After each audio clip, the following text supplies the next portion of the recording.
The Dilla and Washougal were not Carmichael's cup of tea, but he took a big swig out of Millville and claimed a 1-1 sweep.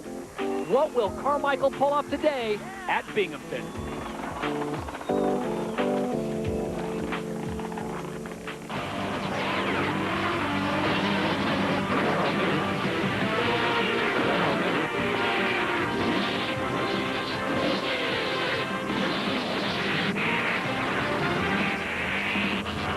And we welcome you to Binghamton, New York. This is the AMA Chevy Trucks U.S. Motocross Championship. And hello once again, everybody. Todd Harris along with the champ David Bailey and Cameron Steele. Welcome to Broome Tioga Sports Complex. It is round number 10 and things are starting to fall into place. David Bailey, Ricky Carmichael has a full race lead. No title to be wrapped up today, but he sure is getting close. Well, he's on pace to wrap it up at the next round at Delmont, but here we are back to New York, the dark loam, the big hills. Good track for a 450. See a lot of people sporting the chest protectors and hand guards. Quite the rocky course, though, they'll be facing today. It's a lot different than what we saw at Millville. There's no sand here. It's all that dark New York loam. They've added some wood chips to the track to keep the moisture in. There's also some rocks out there, but we still have those hills we had at Millville. There you see the 63-point lead Ricky Carmichael has on Kevin Windham. Chad Reed currently sitting in third. Right now, let's check in with Cameron Steele. Well, guys, no jokes about me being the weatherman. I'm out here to tell you about the weather because it's not real hot, it's not real cold. It's about 75 degrees. I live in Southern California. That's what it feels like. Ricky Carmichael says he's at his best advantage when the weather is hot, it's ugly out, it's real rough. The track may be rough, but it's not hot out, so it's going to be an advantage to the other riders who may not have the same conditioning that Ricky does. We'll see what happens. They're getting set to go out for Moto number 1 in the 250s. Cameron, well done. You are the Willard Scott with hair. And there's the temperature, 75 degrees, 10% humidity, partly cloudy. David, this is the exact opposite of what we had in Millville. I think the fans and the riders will appreciate it. As we take a look at our Suzuki starting grid, there they are, Carmichael, Windham, Reed, Ferry, LaRocco, all the usual suspects. On a course like today, David, is there one rider who this course favors? Favors Ricky Carmichael. They all do, but I think this, unlike last week, the conditions here and the weather is going to be a little bit better for Kevin Windham. So I'm anxious to see if he's able to get back in there and give Ricky a little bit of pressure. 30 board is sideways, and we are racing in Binghamton, New York. Moto number 1 in the 250 class. Number 14, Kevin Windham emerges from the pack in the front. He'll get the whole shot with Ricky Carmichael right off his backside. And they went to that corner like it was the last lap. Ricky around the outside, so aggressive, already pitching the bike sideways to stay low. Any little advantage to attack Kevin right away and let him know that, hey, last week, get used to it. Everyone's going to get beat from now on. I think he was irritated with those 4 moto losses, and he's coming right back and challenging Kevin. Here comes Carmichael to the inside. He takes over the lead from Windham. Windham slides into second place with the 2 Hondas, going 1 and 2 with Carmichael, your leader. Kevin Windham in second place, and this is shaping up to be a great battle. The folks here at Broome Tioga are certainly going to get their money's worth. Now, the big part, I think, for Ricky is just, besides wanting to reestablish himself as the leader of this pack, and those 4 motos, that was a fluke. Those were good tracks for you, but the rest of these tracks, buddy, I'm going to beat you. The other reason is that you want to stay out of those rocks. I noticed that Kevin's line is just a few feet off to one side or the other, so he doesn't get beat up with rocks the whole time. Windham trying to stay out of the roost of Ricky Carmichael. What I like about this, though, is Windham is not losing him. And look at this. Windham goes to the inside, a perfect line, gets on the throttle. Here he comes out of it. Carmichael back in his position, but this is going to be a great race. Kevin Windham is not being dropped by Carmichael. Ricky protecting that inside. So hard to get stopped for that corner, and again you see that Kevin just crossing over the line back and forth of Carmichael. If you get behind and get hit by one of those rocks, and I broke a finger there and had my lens pop out of my goggles from getting hit in the face. And I love this new section, big air time, a lot of speed. That does remind me a little bit of Millville. I talked about the track's a lot different. The hill is about the only thing that I can see that is the same, but the soil is completely different. That deep, loamy stuff, I think good for Kevin. Well, this is a fantastic spectators viewing venue here at Broome Tioga. As David pointed out, that long speed straightaway, big air. Carmichael and Windham both airing it out, and the 2 Hondas are having their own private battle. Kevin Windham in second, Ricky Carmichael, your leader here in Moto number 1. Kevin's already starting to lose some time, and I think he's trying to figure out, let's see, let me try to keep an eye on Ricky, see what's going on, get a feel for the pace, stay out of the rock.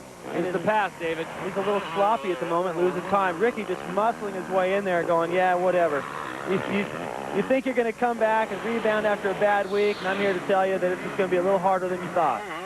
Carmichael leads Windham into the foliage here at Broome Tioga Sports Complex. We have got a great race, and give Kevin Windham credit, David. He is not losing sight of Ricky Carmichael, something that most of the crowd is unable to do. Well, this is the lap, or the section rather, where he got so close to Ricky before, different lines. About the same as he was the lap before. Ricky protecting it inside still. Kevin's got to do something pretty amazing to put a pass on him here. This time Windham hard to the outside, crosses over Carmichael's line. Does he have the drive coming up the hill? Unbelievable. Carmichael staying on the inside, holds him off. But Windham is right there. Kevin Windham, he is on the 4-stroke. Carmichael on the 2-stroke. Both of them right in Hondas as they make their way down to the speed zone. They dropped out of sight there. It looked like Kevin was flying a little too far to the right. But you know what I like to see here is that Ricky went out and just decided, okay, I'm going to get this lead. Looked like anyway, he's going to get the lead and just try to pull away and break the spirit of Kevin. But they've dropped third place. The crowd is into it, and Kevin is putting the pressure right back on Ricky. So he needed that first lap to get sorted out, figure out some lines he was going to use to be able to stay within contact of Ricky without getting roosted. It seems to be working right now. How appropriate that our top 2 overall in the standings are out there having their private battle here in Binghamton, New York, round number 10. Kevin Windham, who sits 2nd overall and has 2 overall victories on the circuit this year, and Ricky Carmichael, your leader. I see Ricky make a little mistake right there, getting into that soft berm. You don't usually see him get caught like that, a little bit off guard, but maybe he's being pushed a little bit outside of his comfort zone right now. I don't know if he'll be able to respond to this. I mean, I know he can continue to go this pace, but I think he went out as fast as he could go. I don't think he's got much more than that. If Kevin realizes that, that should do a lot for his confidence. I think this is working on the psyche of Ricky Carmichael, who usually is able to check out and drop guys. He's unable to shake Kevin Windham. Yeah, that's exactly what I mean. He's got a little sideways right there. I think he's starting to think about what he has to do to hold Kevin back instead of just going fast. So Carmichael has to continue to listen to the loud thumping sound of that 4-stroke that sits about a bike length off his back fender. And Kevin Windham, number 14 on board the Honda, is making life miserable in Binghamton for Ricky Carmichael right now. And usually it's the other way around. Look at Windham. There he goes. He gets the pass done. Still goes. Oh, and Carmichael goes down. David, just too much speed coming down that hill. Yeah, here goes Vuillemin into 2nd place. Here comes Reed. Now his entire team Yamaha. A couple of the guys getting by him. So that'll really make it tough on Ricky to try to get back up and win this moto. He put himself in position to win the overall, but the way Windham was riding early there, I have to think he's gone now. So Windham is your new leader. David Vuillemin inherits 2nd, and Chad Reed goes into 3rd. Ricky Carmichael in 4th. Let's look it up one more time. Windham's so strong through this section. Kept getting close. The first 2 laps he was close. Finally puts the pass on him. And then he's brave enough to go to the outside and just sort of tease Ricky a little bit, like, yeah, go ahead and come on in for the block pass if you want. But Ricky decided right there, I better not make contact, got really hard onto the brake. And he fell as a result of charging in there a little bit hard, but also trying to stay off of Kevin Windham, not run into him. Well, give Ricky credit, though. The bike stayed running, so he didn't have to kick it over. Meanwhile, Thomas has checked out. We'll have to find out what's going on with him. Your running order: Windham, Vuillemin, Reed, and Carmichael, the top 4, will return to Binghamton, New York after this short break.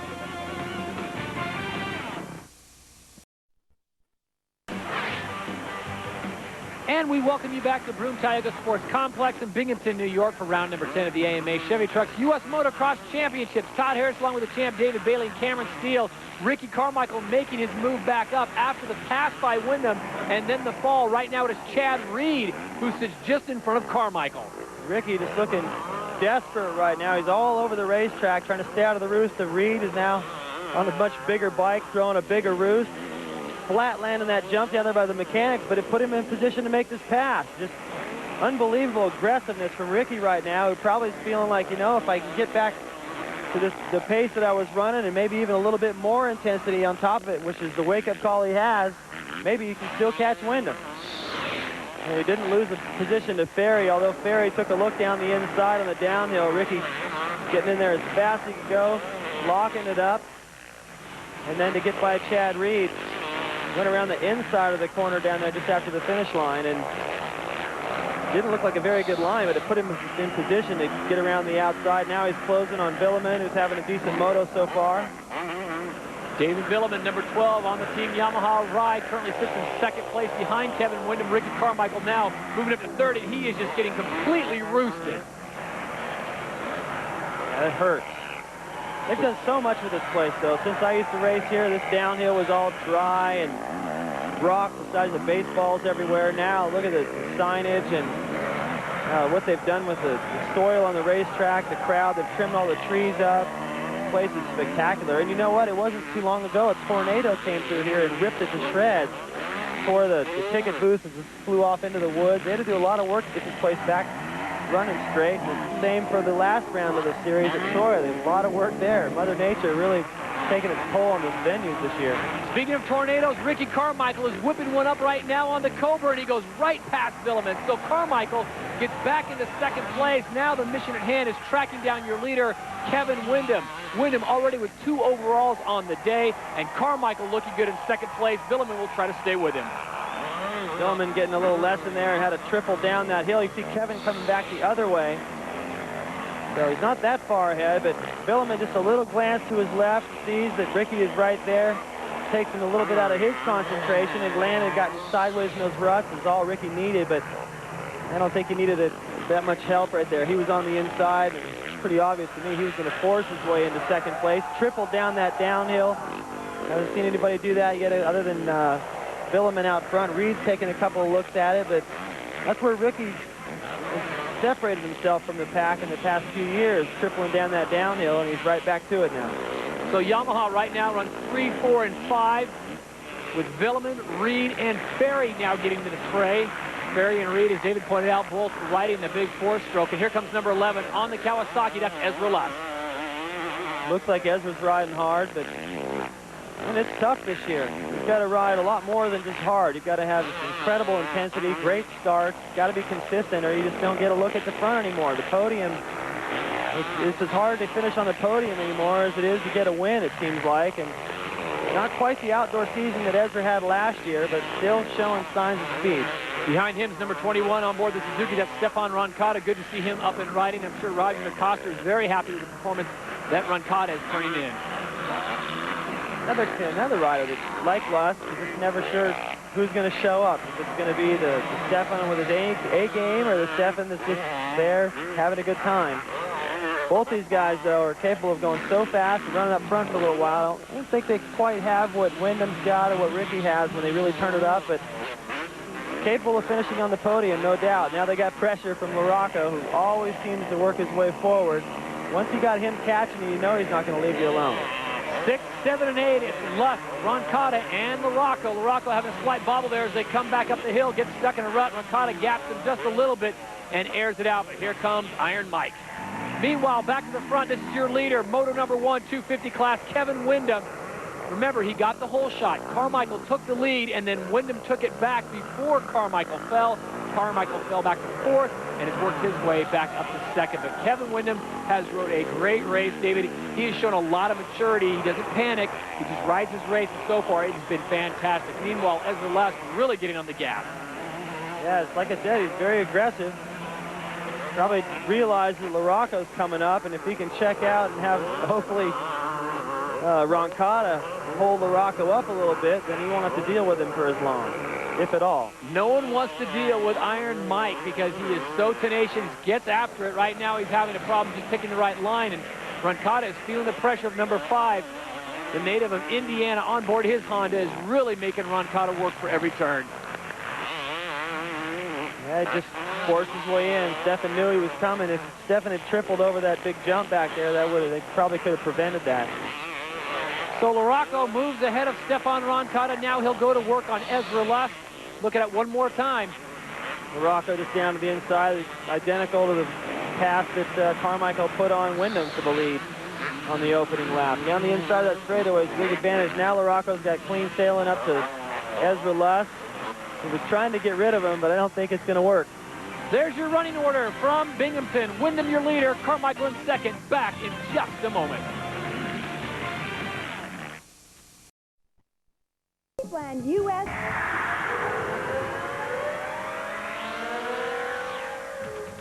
If someone ever makes a motocross dictionary under the word style and technique, you'll probably find photos of David Bailey as the examples. His fluid riding style was a result of the perfect mixture of natural talent and countless hours of instruction from his father, Gary Bailey, the self-proclaimed professor of motocross. David started out riding a Bull Taco, switched over to a Kawasaki as a privateer, then worked his way onto Team Honda. In a career tragically cut short by injury, David earned 30 major wins in AMA Motocross and Supercross, on his way to 4 championship titles. He also helped lead Team USA to 5 dominant wins in the annual Motocross the Nations in Europe. David Bailey's biggest victory, and certainly the hardest to earn, came after his accident. Confined to a wheelchair, Bailey won the Ironman Triathlon in Hawaii, flat tire and all. During his motocross career, David was the consummate professional, a good role model and a student of the sport. Those traits led to a second career as an ESPN color analyst for AMA Motocross and Supercross. When he's not on the road covering the races or teaching one of his motocross schools, David Bailey lives with his wife Gina and their 2 children, Sean and Jennifer, in French Valley, California. Welcome back to Binghamton, New York. Now, David, I knew you always had the style and the grace, but winning the Ironman, that's impressive. As we look at your file, that's some good stuff. Yeah, it doesn't have anything to do with motocross that much, but I'd like to see it in that box, actually, because it was harder than any of these titles physically. Nothing ever compared to that. We are on the final lap. Moto number 1, your leader, number 14, Kevin Windham in second place. Just coming through is Ricky Carmichael. So Carmichael has 1 lap to try to reel in Kevin Windham. Now, Windham is not without proclivity to falling himself, so Ricky needs to get up there and put some pressure on him. Well, it's too late. And look, you know, Windham's taking a look over to the right. You see Ricky coming up the hill. He knows he's got enough cushion now that even if he stalled it, he could take his time, go through the checklist on getting that bike fired up. But Kevin, beautiful job to come back in and win. I was hoping that he wasn't going to get his spirit crushed so much in Millville with those losses that sort of ruined the rest of his series, you know. But he's come right back and said, all right, that was just one weekend, and he's back. He ran out of gas completely at Millville. So did Vuillemin, for that matter. He's just back in third. So it's good to see both these guys recover and not let Ricky just close this thing out with ease. Well, as we sit at the top of the show, it is very comfortable here at Binghamton. Temperatures in the mid-70s, no humidity to speak of, really. And it's quite a contrast in what we dealt with last week in Millville. The temperature was in the 90s, humidity close to 90%. Meanwhile, Kevin Windham on the white flag lap coming through, having to deal with some lapped riders, but Windham working his way through carefully. You know, as Ricky Carmichael is still back there trying to push it. If you're Ricky Carmichael right now, David, is he already thinking about Moto number 2 and making sure that he picks up the victory there? Yeah, at this point he is. I mean, he doesn't give up as easy as some of the other riders that might give up a little sooner. But you still want to catch Windham if you can and let him know that, man, if he didn't fall, he might have beat me, because he was a lot. You're going to go back and look at the lap times. These guys will all look. And, you know, Ricky needs to send Kevin something to worry about. Well, Kevin Windham just now putting on a show for the folks here, Broome Tioga Sports Complex, Binghamton, New York. This is round number 10. Remember, he has 2 overall victories already. Ricky Carmichael, meanwhile, sits in second place, 8 seconds behind the leader. Now, he did fall, but it was after Kevin Windham had already put the pass on him. Ricky Carmichael did a great job of going from 4th back up to 2nd, so he will salvage quite a few points. And for Carmichael, it really comes down to the second moto. Kevin Windham, though, will celebrate in Moto number 1 and a victory here at the Broome Tioga Sports Complex. Well, I think Kevin's very comfortable here at Broome Tioga. He's comfortable on the soil. Millville was a different deal. That's like the Daytona, you know, for Ricky Carmichael and for the outdoors. But here, he's got a real challenge on his hands with Kevin Windham. He can still pick up the overall, but he won't pick up any more points. So Ricky Carmichael has to settle for second. Windham gets the victory. Back to Binghamton in just a moment. Rush delivery and ask. Back to Binghamton, New York. It is a happy day thus far for Kevin Windham, David, as he picks up the victory in Moto number 1. Didn't panic, waited for their opportunity, and made the pass on Carmichael. Hey, you know, everything's running right for him. I don't think Ricky's bothered by the loss, but I think he's bothered by the fact that Kevin passed him in the first place, and he needs to find some more speed for Moto 2. Carmichael has to settle for second place, and I reiterate, settle, because he hates to lose. Right now, let's send it down to Cameron Steele, who's with our winner. Well, Kevin, awesome race. I want to ask you about the changes to the track. Do you like them? Well, it's a little bit less technical, but it's a fun section. A lot of air time up there, and you know, I won, so I guess I'm having a lot of fun out there. You really like it that way. I want to ask you, at the beginning of the race, it looked like Ricky really wanted to get by you right away in the more Supercross section. Were you surprised how aggressive he was there? And is that what happened when he crashed? You know, I didn't really see when he crashed. I was actually, we were side by side. The four-stroke's working great up the hills, the Michelin tires and factory connection. You know, all my sponsors really working well out there today. And I was actually beside him.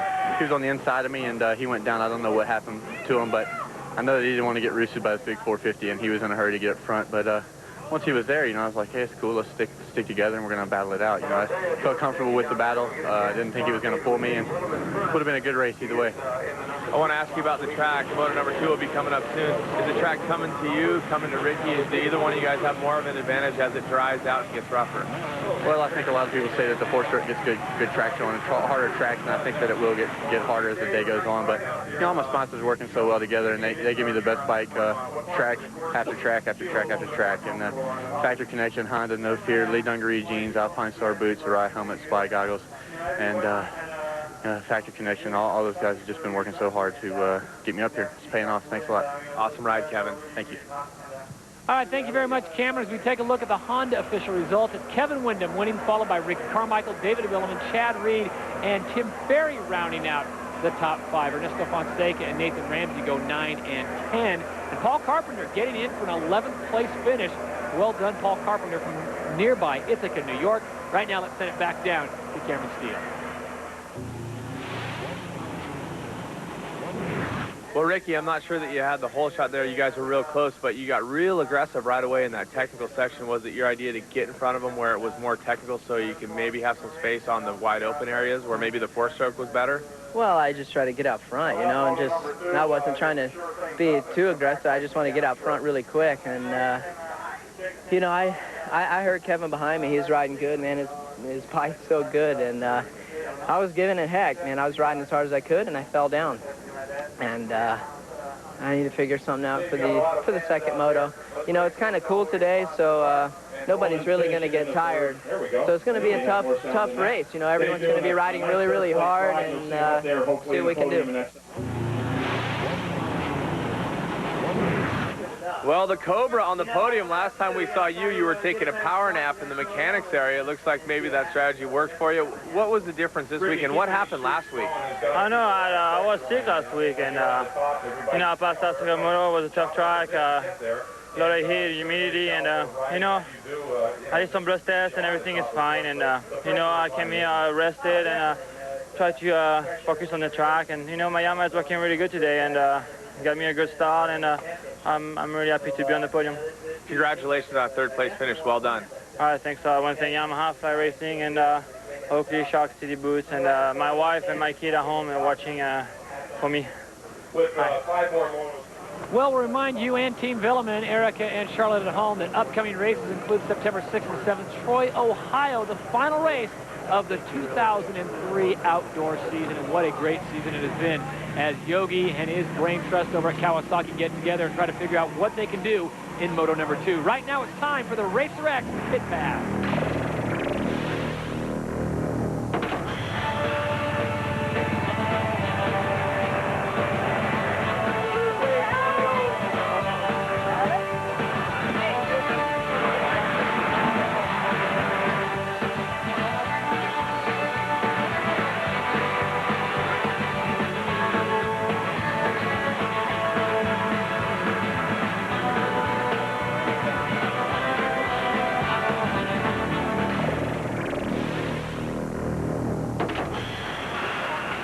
Well, as Chad Reed gets set for Moto number 2, earlier in the day, our Cameron Steele had an opportunity to give us his best Kevin Windham impersonation, and it took place in the Sobi Suzuki Fast Lap.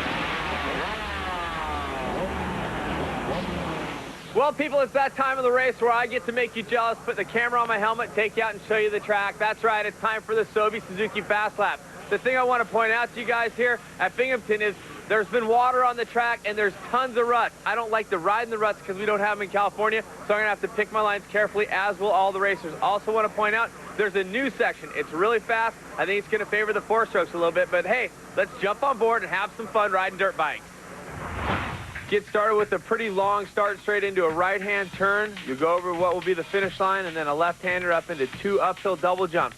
Go under the trees, make a right, downhill, big step-down jump. That's going to take you into a super rutted left-hand turn towards the Supercross section. Set up here for a tabletop. Can be a triple. The big dogs be landing down here. Double out. Pick a line in the left-hand turn. You can see already running up. This is the rhythm section. Doubles for me. Triples for the big guys. And then a right-hand turn, kind of off camber. Here you have a sweeping, gooey left-hand turn into an uphill double jump. Don't want to over-jump it. You're going to hurt your back. All the way up the hill, couple left-hand turns, and then it gets tricky. You got to drop down into a right horseshoe, back up over the hill, and then down once again, left hand off camber, setting you up for the big uphill and then the long downhill. Over this hill, look at these lines. Rust everywhere. They're deep. I'm going inside. Smooth there, but look at this setup. Big breaky bump, a big hole before, and slippery. Get past. This is terrible. Look at the rocks. Flying at you. Third gear over the top of the tabletop jump. Some air. Land, and then look at the breaky bumps. They're like 2 feet tall. Careful, you're not going to go over the bars there. And then this is a super booter. Hitting that wide open.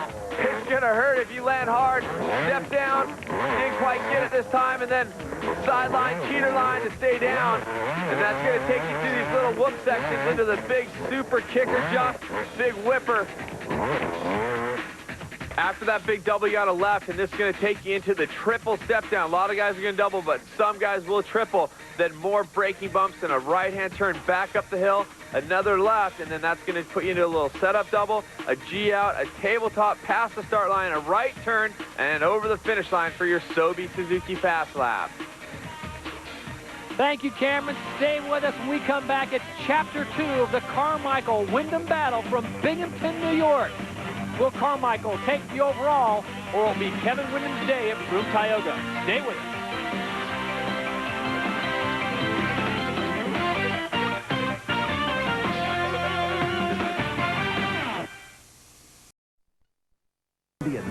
Full day for racing in Binghamton, New York. This is round number 10. Right now, let's check in with Cameron Steele. Well, right behind me is the number 54 bike, the Subway Racing team member, Jason Thomas. We're getting ready for moto number 2, but what I wanted to tell you is that moto number 1, Jason had a bad break. A bolt came out of his clutch perch. He wasn't able to pull the clutch in. He lost a couple laps. So what we're going to do right now is do something good for him. We're going to tell you a little bit more about him as we go outside the lines with Jason Thomas.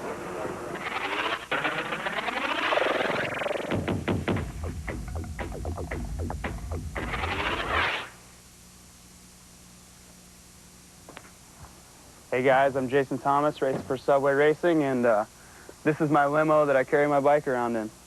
I'm going to show you guys around today and show you what it takes to live the life of a privateer. My dad raced pro, and you know, he pushed me to race pretty much from birth. You know, I got my first bike for my 2nd birthday. There's too many hard days when, you know, it'd be too easy to quit if you didn't love what we're doing. You know, I can't really think of anybody that races that doesn't do it for the love of it, you know, whether they're making $5 million a year or whether they're paying to do it. We're here at my parents' house, and this is where I grew up, and I want to give you guys a look at, you know, basically where I grew up my whole racing amateur career, and so you guys come check it out. This is a plaque from 1995. Tim Ferry is actually on it, and I didn't know him at the time, and I kind of looked up to him my whole life, and now we're really good friends, so it's kind of cool. Every time I see it, I kind of look back at, you know, the change now. And this was my first Canadian National. I got 2nd, and it was kind of a different experience trying to win the race instead of racing for 10th like I am down here. You know, it's a whole different deal. I want people to just respect me for racing and know that, you know, I can succeed at this. I think it's the toughest sport in the world, and to be ranked in the top 10 or 20 in that sport it's an accomplishment for anybody. This is a picture from Loretto Inns, that same year in 1995. It was the first year I really did well at Loretta's. I was running, you know, the top 5 all week, and it kind of gave me a lot of motivation. I realized I could really, you know, do well racing motorcycles. This room's got pretty much a little piece of history from every year I raced. You know, it's got, I'm really proud of this one. This was a USA deal. We went to New Zealand and won a Supercross Championship down there for our country. And I don't know, this was my helmet from last year, and I wore this helmet at the my best ever finish in Supercross last year. So I was always remember this helmet. This is kind of my dad's deal right here. He raced pro before I was even born, so you know he knows a lot about racing, and he kept some of his jerseys to put in here, and it's kind of a family room. You know, our whole lives are about racing, so it's pretty cool. Realistically, for me, winning's not you know, not really possible for me right now. You know, maybe if I keep working, you know, down the road in a few years, maybe it will be, but you know, that's just the way it is for me right now. I just have to work and try to do the best I can and do the best I can for my sponsors. This is a track I practice on still, and been riding here for 10 years. This is it. You never know, these kids might be next. Thanks, guys, for coming out to check out where I came from. And be sure to check out the number 54 Subway Honda this summer.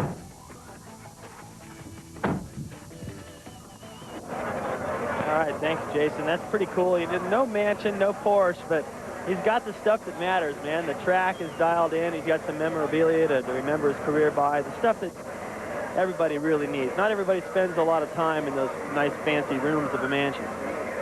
Well done, Jason Thomas. That one room, that could be the Thomas Museum. As we get set for Moto number 2 here, as we look at the Suzuki starting grid, Kevin Windham, by virtue of his victory in Moto number 1, will get the first pick in Moto number 2, and the rest of the crew. As we welcome you back to the AMA Chevy Trucks U.S. Motocross Championships from Broome Tioga Sports Complex in Binghamton, New York. This is round number 10.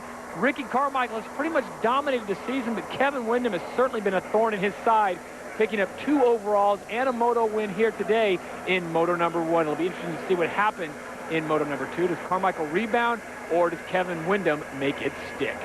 Well, I guarantee you Carmichael's going to come out swinging, but he's better have some big punches to throw because Windham is on his game today. This is Moto number 2 from Binghamton, and we are off and running. Look for number 14, Kevin Windham. He's on that big 4-stroke trying to get another hole shot. Will he make it 2 in a row? This time it's Ricky Carmichael. As David Bailey predicted, he comes out swinging, but he's got Kevin Windham right behind him. So it's Carmichael and Windham as they go into the first turn. Man, except for last weekend with Windham's starts, these guys have pretty much been getting all the hole shots all year long. They got it wired. Cement, dirt, it doesn't matter. The crowd, they don't really have to hope for a battle between the 2 best guys. They get that right off the bat. It seems like at every national so far this year. It's Carmichael in first, Windham in second, Chad Reed on the Yamaha in third, and this time Carmichael trying to check out and away from Kevin Windham. Does not want to leave anything to chance. You can see he's changed into the Black Fox gear after that face full of roost he got from David Vuillemin. Carmichael leads on board the Honda, number 4 from Florida. Behind him from Mississippi, that's Kevin Windham, number 14. Windham trying a new line this time, David, going to the outside. Well, this is the section where Ricky was always losing time, and he doesn't get a good approach. Ruins his momentum around the corner, so once again, Kevin applying the pressure at the top of the racetrack. This is the corner where Ricky went down. Windham will square back underneath him. Here they come down the downhill again, just like before. Windham on the outside, number 14, Carmichael, number 4, picking his way through those ruts, and this time it looks like Windham's got the line, but Carmichael once again dancing to the inside, and Windham using the power. Look at the drive up the hill. Carmichael using the very edge of the racetrack right there. Try to stay just a little bit lower, and Windham putting the pass on him, so Ricky's got to be like, man, what is he going to take today to beat this guy? I think he's just got to stay with him. If he can stay on 2 wheels, then he can certainly beat him. Windham on board the big 4-stroke, using the power coming out of those turns and just driving up and down the hill. Carmichael on the 2-stroke, a little more nimble, trying to dice in and out from Windham, and this is something that Ricky does not want to see, and that's letting the big 4-stroke of Kevin Windham pull him out of these big, sharp ruts. Look at Ricky, the front of his bike just getting showered with all those rocks. Next time you're at the batting cages, just imagine being in there, you know, just throwing a little bit of gear and a helmet. Just have about 4 or 5 of those baseballs coming at you at 75 or 90 or however fast they might. Maybe toss some gravel in with that and some dirt, and then try to concentrate. You know, that's what these guys are dealing with. It's the one thing as a viewer, you can't really feel is that roof. And you see these guys, they cross over it as much as they possibly can so they don't get hit by it. Ricky Carmichael, number 4 in second place. Number 14 is your leader, Kevin Windham. Windham picking up the victory in Moto number 1. And here comes Carmichael. High risk, high reward. He is on the gas. Well, he's doing the same thing Kevin did to him in the first moto. He's just, okay, well, if you want to lead, go ahead, get it out of your system, but I'm still right here.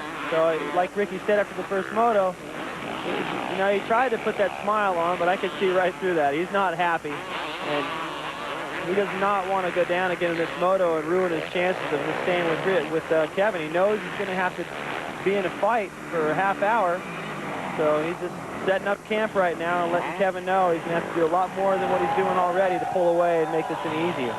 Well, Ricky Carmichael made an interesting comment to Cameron Steele. He talked about how impressive Kevin Windham's bike is.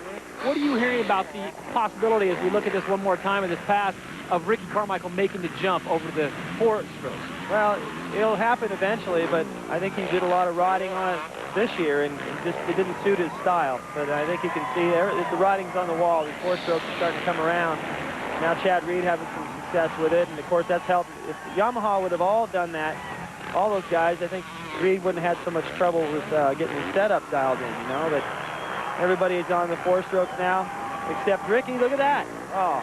Beautiful pass by Carmichael. Dices inside, forces Windham to tap the brake just a little bit, and that's all that Ricky Carmichael needs. Now watch this, David. I'm imagining that Gosler and the rest of the boys are telling him, get away from Windham as fast as you can, and there it is on cue. Yep, pull away. He's the only 2-stroke. He's leading 4 4-strokes out there. I'm not sure who's further back than the Yamaha guys, but there's Timmy Ferry, one of those 4 strokes. All those 450s chasing him down, and it's still not enough. And Ricky got the whole shot as well. The 2-stroke seems to be working just fine. Welcome back to Broome Tioga Sports Complex in Binghamton, New York. Todd Harris along with the champ David Bailey and Cameron Steele. We're in the midst of Moto number 2 in the 250 class.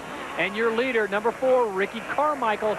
David, he hasn't been there the whole time. He lost Moto number 1 in a battle with Windham right there as he comes into the picture, number 14 on board the Honda. And just recently, Ricky Carmichael starting to check out. This gives you a really good idea of the gap. And then back to 3rd place as well, coming down the downhill. So it does look like Ricky's starting to pull away. This is the thing I was talking about last week as we go a little further back in the pack and catch up with Lusk. You know, I talked about how Ricky just finds a way. Same with James Stewart in the 125 class. Those guys just figure out a way. Good look to the inside here by Ezra. But, you know, a lot of guys want to win during the week. They all work hard, but it's what you can do on Sunday, what kind of performance you have. And Ricky, you know, it didn't look like he had enough for Kevin in the first moto. It didn't look like he had enough in the beginning of this moto either, but he's still getting the job done. Ezra Lusk getting past number 10 on board another 4-stroke Honda and Larry Ward. So Larry Ward gets shuffled back to 7th, and here comes another battle for 8th place as the Yamaha comes into view. Here's Lusk one more time, David. This is a real dicey section coming down here with a lot of speed, but he's checking up, trying to find the right line. Larry had, I think, a little smoother line coming down the outside. It's the line that Windham's been using all day. Ezra was just a little bit more aggressive to the inside. Nick Way and Mike LaRocco. LaRocco on the number 5 Honda. Nick Way in the 27 Yamaha coming into view. And here comes LaRocco. Once again, the Rock does not mind the close quarters. Just working on him inside and out. He set that up clear back at the top of the hill to put himself in position for that little square-off move. And he just kept going from outside to inside over and over if he had to. There's a beautiful square-off move right there. Nick Way had a chance right there to leave it on a little bit and punt him out to the outside, but LaRocco has just had a handlebar in front of him, and he kind of forced Nick into a position where he would have had to clean them both out to make that pass back. So Ricky Carmichael now is encountering lap traffic. Kevin Windham trying to stay within view of Carmichael. One of the most dangerous things in the sport is letting Ricky Carmichael get away. Meanwhile, number 54, this is Jason Thomas, the feature of our outside the line piece, and a lot of respect for this guy. He goes out there, does it without the big budget, but the love of the sport is certainly there. Well, you know, I just realized that after watching that piece, who his dad is. You know, I remember him, and I finally made that connection. I guess I've been under a rock or something, but yeah, I can think of when Jason was riding 250 and 125 in Supercross, pulling the Ironman move and qualifying for both of those classes. He definitely is a hard worker. Meanwhile, Carmichael continues to lead. We're back to Binghamton after this.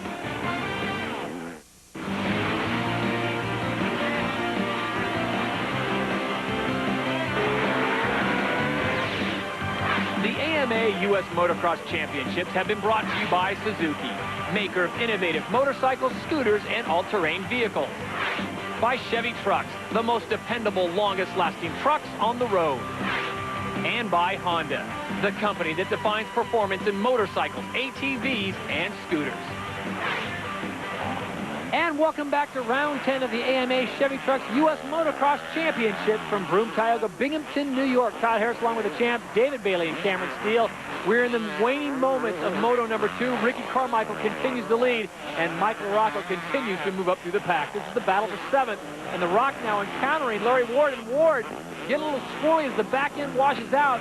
Mike LaRocco able to pass him. Ward keeps the bike running. Good recovery by Larry. Been around long enough to know how to get going quickly. He's already looking over his shoulder, make sure he's not going to get hit. Still holding off Fonseca, as you can see coming into that picture. Watch his back end. Goes just over the berm. If he'd been able to stay in that for just 2 inches to the right, and that would have been fine. But I still think Mike, it's looking like Mike was going to get around him anyway. But it's cool to see Larry putting up a fight this late in the race, up there and pretty close to Lusk, holding off LaRocco. Still got Fonseca back there. The guy just keeps going and going and going. I'm not sure if he's ever going to stop racing, and I'm not sure there's, like LaRocco once said, if there's no reason to stop, then why stop? Kevin Windham now looking like he is thinking he's not going to get Ricky Carmichael. This is where it all started. Windham had the lead, and Carmichael didn't need much. Yeah, that one caught me a little bit off guard. I thought Windham had it, and I think he did too, and he just dropped into that outside berm that he was a little bit more comfortable with, and Carmichael, he never lets you breathe. He's always there to take advantage of some mistake. Meanwhile, Mike LaRocco continues to move up. This guy is like Samsonite luggage. He will not go away, and now Ezra Lusk feeling the wrath of the Rock as LaRocco goes to the outside. Lusk pushes him out. Mike LaRocco trying to move up yet another position. A possible podium here for the second moto. That was just a good plan. You know, a lot of riders, they can pass good, you know, and they're aggressive and all that, but they don't always have the best plan. They just sort of luck into stuff or muscle their way in. But Mike, who has been known to get in there and give you an elbow, has made a lot of his moves today clean. Just good planning. He went around the outside of the corner at the top, knowing that would put him on the inside down here. So it's kind of like playing tic-tac-toe. You know, once you get a couple extras here and there, you got them both ways, and there was nothing Ezra could do right there. Mike LaRocco, the defending U.S. Open champion, will make his way back to Las Vegas in just a few months. Meanwhile, on the final lap for Ricky Carmichael, I think the celebration has begun. Carmichael has come and done what he has wanted to do, picking up an overall here for the 4th time in a row at Binghamton, New York. And for Carmichael, you know, he didn't panic after that first moto, David. You know, you talked about the phony smile. You know how much Ricky hates to lose. But I think he was already thinking about moto number 2 halfway through that first moto. Yeah, it's, you know, Ricky just comes from the school of whatever it takes. You know, and like I said, I wasn't that impressed. I think Ricky's letting these guys battle here a little bit. He's going, okay, you guys got another lap. Go ahead, fight it out. I won't interrupt any of that. But he just gets the job done. Whatever it takes, he realized he was coming up short. So he just dug a little bit deeper. And that's the thing that he and James Stewart in the 125 class are so skilled at. Windham is awesome, but he doesn't have that little bit of edge at the times when he really needs it, like today. Carmichael picks up the victory, and by virtue of that, he will get the overall. There are your Honda official results. Carmichael, Windham, Ferry, and Reed, the top 4. Nick Way goes back to 10th place. But what a great race for Kyle Lewis and Paul Carpenter, 11th and 12th. The weather was picture perfect, and the racing was spectacular. Right now, let's check in with Cameron Steele, who's standing by with Kevin Windham. Well, K-Dub, a 1-2 for second overall. You look a little disappointed. What happened out there? But yeah, I mean, obviously, you know, after the first moto, you know, I was on all-time high, and I just got beat. You know, I hear him say it time and time again, you know, or the few times that I have beat him, and no excuses for me either. My bike was working great. I just kept plugging away. He got hung up with some lappers. I kind of caught up with him, and then I blew a berm out bad in the back section, and kind of opened back up and lost motivation, took the wind out of my sails. But that's the way it goes. We'll keep charging, try to finish out the season strong, and looking forward to next year. Kevin Windham, cool, calm, and collected as we take a look at the Honda official overall results. Carmichael goes 2-1 and picks up the overall victory, followed by Windham, Tim Ferry, and Chad Reed. A great day for all the competitors and a great day for the spectators. Let's set it back down to Cameron, who's with Ferry. Well, Red Dog, third in this moto, third overall, a good performance. I saw you looking down at your bike after the moto. What was going on? Your knee brace ripping up your bike? I think I just hit the shifter and it was hitting my cases and making it kind of hard to shift. But those guys are actually just riding really good. And I stayed with them at the beginning. I sprinted with them, but they had a little bit more at the end. How tough was this track today? It's a really tough track for me. I didn't do very well last year. I think I finished like 18th overall, a lot of crashes. So I'm not used to this slippery dirt and rocky dirt, and I'm really happy to come out with third. Nice finish today, Timmy. Yeah, thank you. Looking at the overall standings, you can see Ricky Carmichael's 63-point lead. He can clinch it next week at Delmont and wrap up the title. Right now, let's send it back down to Cameron, who's with RC. Well, guys, another amazing performance by RC Ricky Carmichael. Check out these stats. 36 250 outdoor national wins and 95 wins overall. Ricky, you look like you're in awesome shape. You're just running away right through the end of the moto. Yeah, put in some really good laps at the end of the moto. Kevin was riding good. I got the whole shot, and he got by me, and then I was able to get back by him really quick and rode a hard race. He's riding good, but it's awesome to beat him heads up like that. You know, going back to Moto 1, how bad do you hate getting second place? I mean, you love to win. I mean, everybody loves to win, but, you know, it's fun racing, you know, and just because I don't win every time, it's no big deal, you know. I do love to win, but nobody can win everything, and I tell you, it's fun to do battle like that and have some, you know, have a rival like that. You guys going back and forth was awesome to watch. I look forward to getting to Steel City. That's going to be a great race. It's going to be really good. It's a little tighter than my kind of track. I'm looking forward to it, but Kevin will be really good there also. So it should be interesting. Hopefully the weather will be good and we'll see what happens. I bet you wish it to be good and hot, right? Well, definitely, but you know, all in all, we want to be consistent next weekend and try to wrap up that title. All right, close it in on a great job, Rick. Thanks. Good to see you again this weekend. So for the Rockstar Cameron Steele and the champ David Bailey, I'm Todd Harris saying so long. This has been a presentation of ESPN, the worldwide leader in sports.